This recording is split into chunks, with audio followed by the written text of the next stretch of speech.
yang bisa menginspirasi kita semua untuk terus berkarya, berani melangkah, dan membawa perubahan.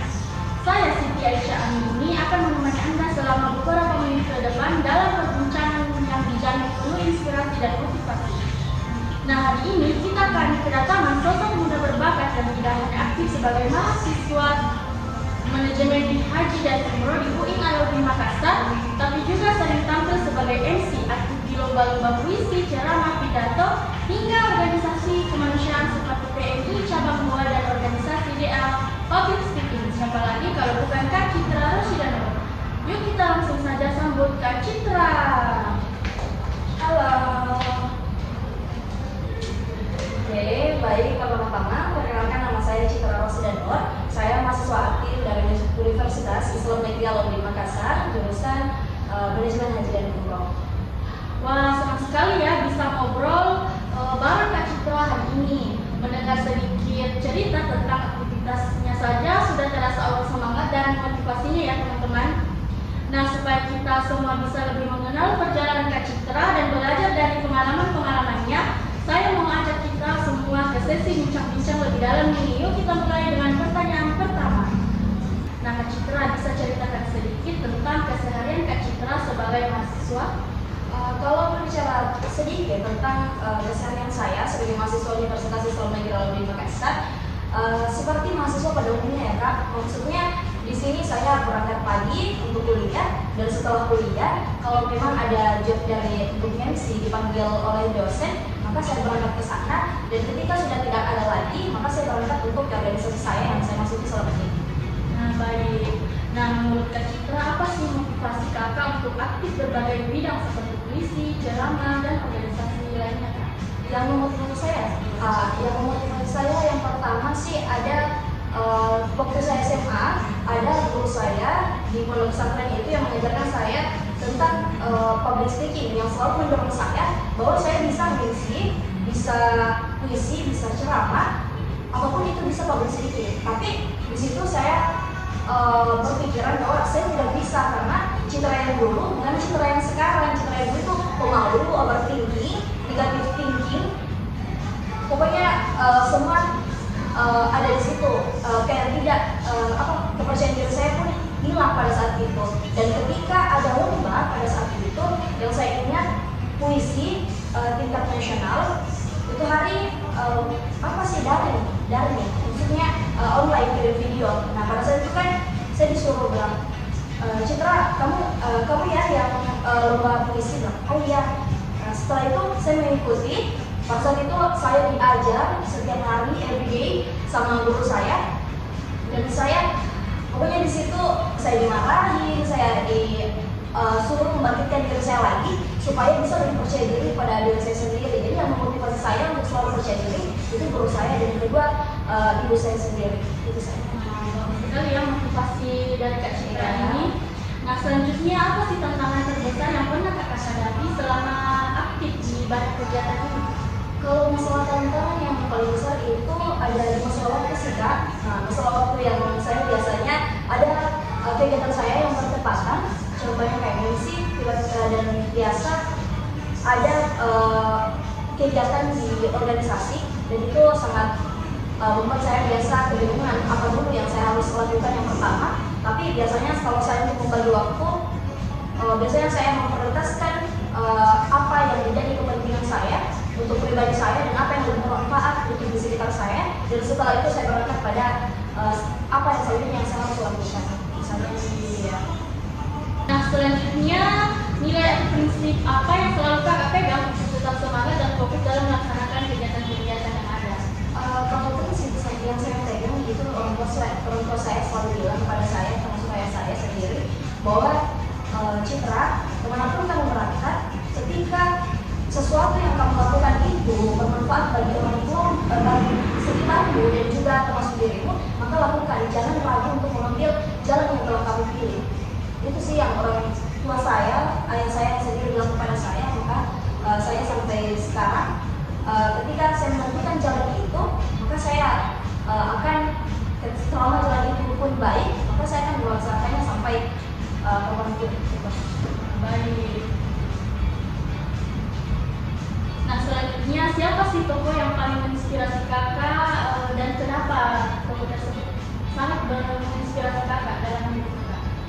Kalau orang yang menginspirasi saya itu ada banyak, karena semua orang yang saya jumpai itu di sekitar saya itu semua pernah menginspirasi saya dalam hidup saya. Siapapun yang saya temui itu adalah termasuk guru saya sendiri. Tapi yang paling memotivasi saya itu terhadap sendiri itu ayah saya, kembali ke ayah saya sendiri. Ayah saya pernah bercerita kepada orang tua saya pernah berbicara berdua. Dia bilang kepada saya, cita-cita kamu apa? Terus saya menjawab, saya ingin jadi orang yang kaya, punya uang segalanya, punya mobil apa yang saya inginkan, itu yang saya mau beli. Dan orang tua saya terdiam. Dan tiba-tiba dia bilang, nah, di setiap doa saya selalu berdoa bukan tentang kamu kaya dengan uang, kaya dengan harta, kaya dengan mobil yang banyak, bukan. Tapi saya berdoa bahwa kamu selalu saya selalu berdoa bahwa kamu mempunyai hati yang bersih, kaya akan etikamu, kaya akan bicaramu, dan kaya akan ilmumu. Dan saya terdiam, dan saya kayak terkaget setelah karena selama ini yang saya berdoa seperti ini, sedangkan pikiran saya yang memang langsung mengarah pada saya ingin kaya, sukses begini, ternyata bukan cuma itu sih prinsip dari kesuksesan sebenarnya, bukan dari itu sih yang dibilang sebenarnya dibilang oh sukses akan di dunia, bukan. Tapi orang yang banyak yang bermanfaat dari sekitarnya, bukan yang ayah saya maksud itu bahwa siapapun orang yang menginspirasi kamu dan orang yang bermanfaat dari sekitarnya itu orang yang kaya di dunia. Baik, nah bagus sekali ya. Nah, selanjutnya menurut kakak apa yang harus dimiliki oleh generasi muda sekarang itu bisa sukses seperti kakak?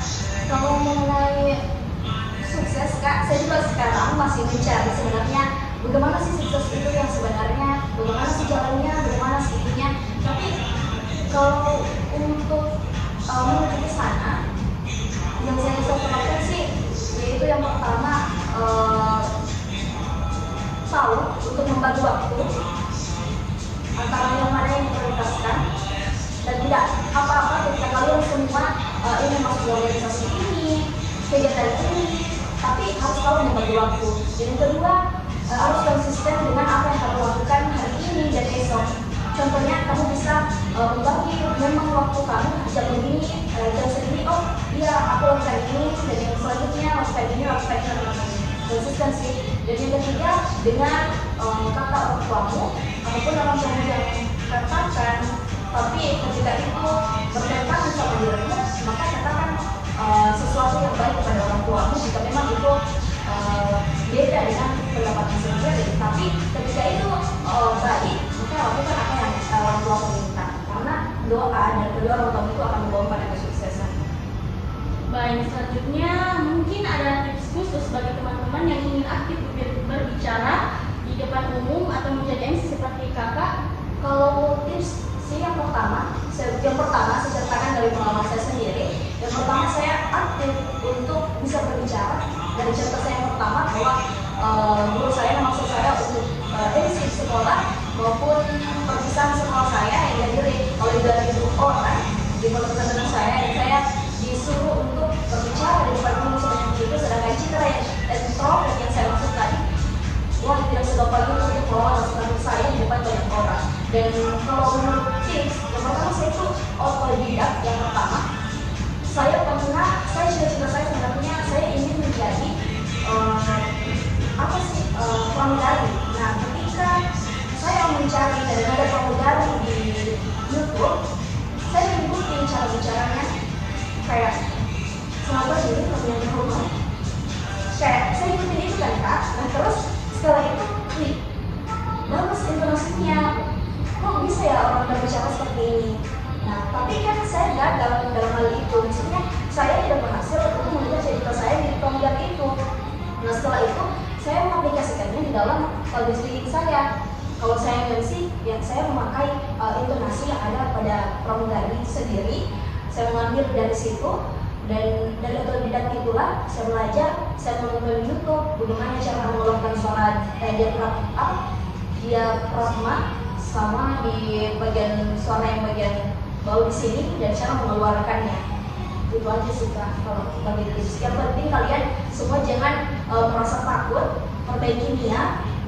Kalau memang kalian ingin maju dan terus bergerak, maka kendalikan diri kalian dan teruslah maju apapun itu. Jangan mendengarkan kata orang ataupun orang yang mengatakan kepada kalian selama itu hal yang baik untuk diri kakak dan berkembangnya diri kalian, maka lakukan saja. Jangan pernah merasa bahwa wah saya contohnya yang jelek mungkin enggak, tapi kalian harus